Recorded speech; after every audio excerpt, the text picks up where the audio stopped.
नमस्कार।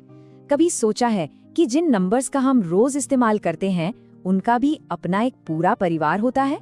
आज हम इसी दिलचस्प दुनिया की सैर पर निकलने वाले हैं।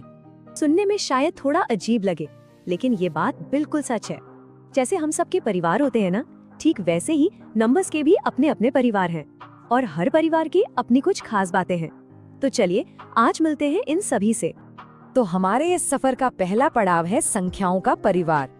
यहाँ हम ये समझेंगे कि आखिर ये संख्या पद्धति या नंबर सिस्टम होता क्या है और ये हमें नंबर्स को बेहतर ढंग से जानने में कैसे मदद करता है। तो ये नंबर सिस्टम है क्या चीज? इसे ऐसे समझिए कि ये गणित का एक फैमिली ट्री है। ये हमें बताता है कि कौन सा नंबर किस खानदान का है, उसका स्वभाव कैसा है और उसकी आदतें क्या हैं। चलिए कहानी की शुरुआत बिल्कुल शुरू से करते हैं और मिलते हैं इस परिवार के सबसे पहले सदस्यों से। ये वो नंबर्स हैं जिनसे हम सब अपने बचपन में पहली बार मिले थे। और सबसे पहले आती हैं प्राकृत संख्याएं, जिन्हें हम नेचुरल नंबर्स भी कहते हैं। ये वही सिंपल काउंटिंग नंबर्स हैं, 1, 2, 3, 4, और ये सिलसिला कभी खत्म नहीं होता, अनंत तक चलता जाता है। अब इसे याद रखने की एक बहुत ही मजेदार ट्रिक है। प्राकृत शब्द को प्रकृति यानी नेचर से जोड़ कर देखिए। हम नेचर में कभी ये नहीं कहते कि 0 पेड़ है, हम कहते हैं कोई पेड़ नहीं है। इसीलिए नेचुरल काउंटिंग हमेशा 1 से शुरू होती है ना कमाल का तरीका। लेकिन कहानी यहीं खत्म नहीं हुई। जैसे जैसे जरूरतें बढ़ी, सिर्फ गिनती करने से काम नहीं चल रहा था, इसलिए इस नंबर फैमिली को भी और बड़ा होना पड़ा। दरअसल प्राकृत संख्याओं के परिवार में एक बहुत ही जरूरी सदस्य की कमी थी। एक ऐसी कमी जिसके बिना ये परिवार हमेशा अधूरा ही रहता। और फिर इस परिवार में एंट्री हुई शून्य की। एक ऐसा नंबर जो आया तो अकेला, लेकिन उसने आकर सब कुछ बदल दिया। शून्य के आते ही एक नया परिवार बन गया, पूर्ण संख्याएं या होल नंबर्स। और देखिए इसे याद रखना कितना आसान है। जैसे ही 0 इस परिवार में आया, ये परिवार पूर्ण हो गया, यानी होल हो गया। पर कहानी अभी भी बाकी थी। अब परिवार में कुछ ऐसे सदस्य शामिल होने वाले थे जिनका स्वभाव इन सब से बिल्कुल उल्टा था, यानी नेगेटिव नंबर्स। और इस बड़े मिले जुले परिवार को हम कहते हैं पूर्णांक या इंटीजर्स। इसमें सभी पॉजिटिव नंबर्स, सभी नेगेटिव नंबर्स और 0 सब एक साथ रहते हैं।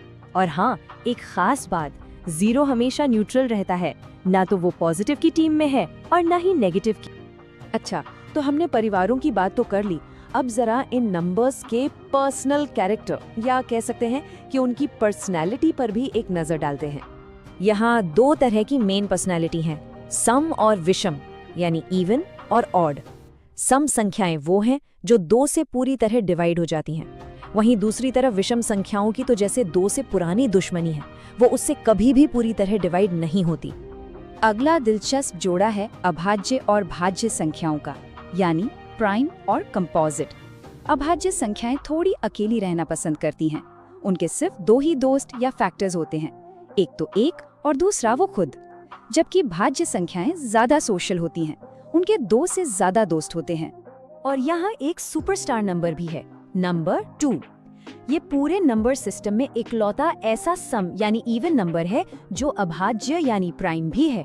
ये बात इसे सच में बहुत बहुत खास बना देती है। लेकिन एक नंबर ऐसा भी है जो इन सभी कैटेगरीज से बिल्कुल परे है। उसका अपना एक अलग ही रुतबा है, एक अलग ही पहचान है। हम बात कर रहे हैं नंबर 1 की। ये इतना अनोखा है कि इसे न तो अभाज्य माना जाता है और न ही भाज्य। इसे यूनिवर्सल कहते हैं। ये अपनी ही एक अलग लीग में है। अच्छा, खत्म करने से पहले एक जरूरी शब्द और समझ लेते हैं, विभाज्य या डिविजिबल। इसका सीधा सा मतलब है कि जब एक नंबर दूसरे से पूरी तरह डिवाइड हो जाए और रिमाइंडर में 0 बचे।